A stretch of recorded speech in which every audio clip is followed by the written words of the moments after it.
Tú ya has estado aquí. No en este juego, no en esta pantalla, pero en algún lugar parecido. Quizá fue en un sueño, de esos que sientes que son muy reales en el cuarto donde duermes. Quizá fue un lugar que visitaste de niño y que ya no existe. Quizá no fue nada en concreto y aún así se te hace familiar. Hay ciertos lugares, ciertas imágenes, ciertos espacios que nos provocan algo que no tiene nombre exactamente. No es miedo, no es alegría, es algo más incómodo que eso, algo que se siente como recordarlo sin haber estado ahí. Y curiosamente un videojuego logró capturar exactamente eso. Existe una palabra para describir esa sensación, liminal, palabra que viene del latín limen, que significa umbral. El punto exacto entre dos lugares, no estás dentro ni fuera, no llegaste o no te fuiste, estás en medio. Y hay ciertos espacios que existen exactamente en ese punto.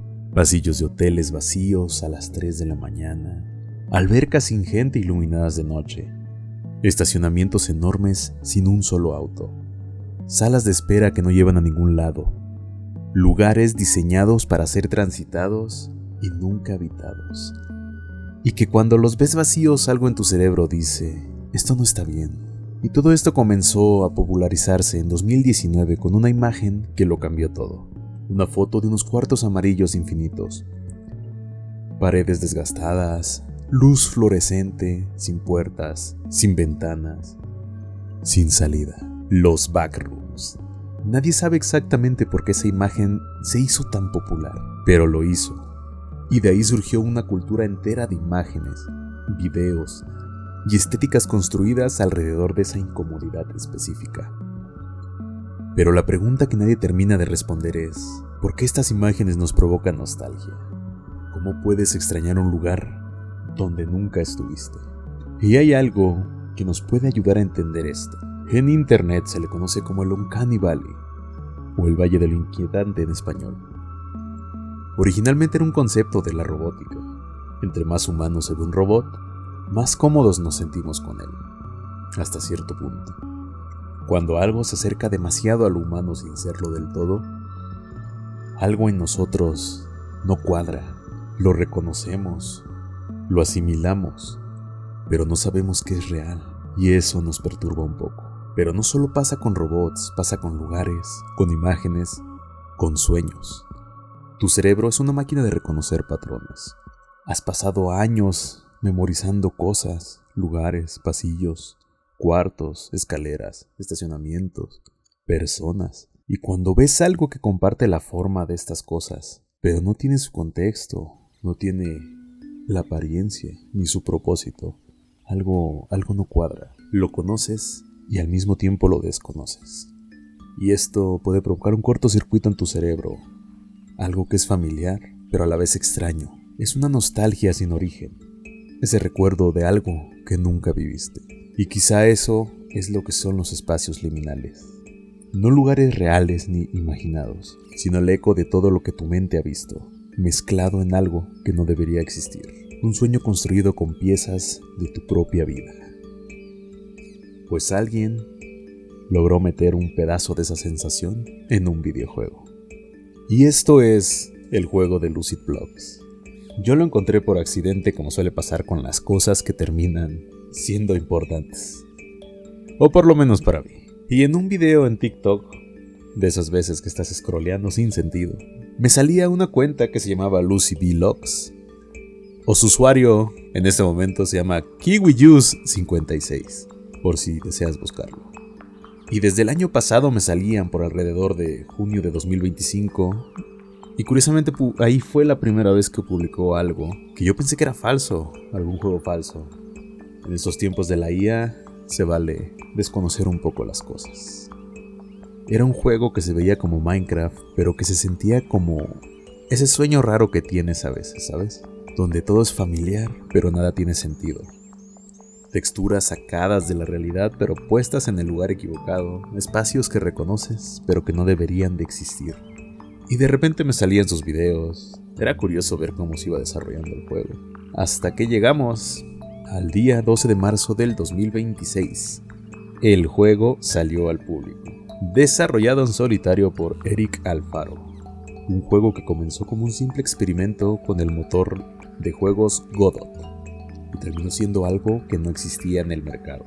Un dato curioso de todo este juego es que muchas de las texturas que ves en el juego son fotos de objetos reales. Algunas cosas de su propia casa, cosas que compró en tiendas, en ofertas, las cosas más ordinarias del mundo convertidos en algo muy inquietante. Y la verdad es que esto dice mucho del juego que es. Cuando lo jugué por primera vez, algo me regresó a un lugar muy específico. Yo de niño, cuando jugaba Minecraft, me daba miedo. Y no siempre, no en cualquier circunstancia. Solo cuando lo jugaba solo y de noche con el volumen alto. Había algo en la calma de ese juego, ese mundo enorme, infinito, mayormente vacío. Una sensación constante de que algo más habitaba ese espacio, aunque nunca lo vieras. Conforme fui creciendo, se me fue quitando ese miedo irracional, pero entonces Lucid Blocks me lo regresó completamente. Pero de una forma diferente. No es el miedo que sentía en ese tiempo, es algo más sutil. Es caminar por un espacio que no reconoces, con herramientas que podrías encontrar en tu propia casa, en un mundo que tu cerebro jura haber visitado antes, y saber que no existe, que todo eso es imposible, que estás en un lugar que no debería existir, y sin embargo, existe, y tú estás ahí, moviéndote por él como si supieras a dónde vas. También lo jugué un poco en vivo en stream, y fue interesante ver que no era solo yo, que esa sensación no es personal, no es mi memoria jugando conmigo, es algo que este juego provoca de forma consistente en personas distintas. Y eso no es un accidente, eso es un buen diseño de juego. En estos últimos días vivimos en una industria obsesionada con lo real. Millones de dólares invertidos en que cada hoja de un árbol se mueva bien, en que la luz rebote de forma correcta, en que los poros de la piel de un personaje sean visibles. Y no digo que esto esté mal. Hay algo impresionante en ese nivel de detalle. Pero en algún punto hay que preguntarse, ¿para qué? ¿A dónde nos lleva esa carrera? ¿Qué sentimos al final de todo ese realismo? Porque mientras esa industria persigue lo visible, hay desarrolladores que solo con texturas de su casa y un motor que estaba aprendiendo a usar, creó algo que muchas personas describen como algo que se siente como un sueño que ya tuvieron. Y eso es algo que ningún presupuesto millonario puede comprar. Creo que lo que buscamos cuando jugamos no es necesariamente realismo. Buscamos resonar con el producto. Buscamos que algo dentro del juego toque algo dentro de nosotros que no sabíamos que estaba ahí. Tal vez un recuerdo, una sensación, un viejo miedo, una nostalgia sin nombre. Lucid Blocks no te da un mundo bonito, te da un mundo que ya conoces aunque nunca hayas estado en él. Y eso curiosamente es muy poderoso. ¿Alguna vez un videojuego te hizo sentir algo que no pudiste explicar? Déjalo en los comentarios porque creo que todos tenemos uno. Se despide Happy y nos vemos en el siguiente video.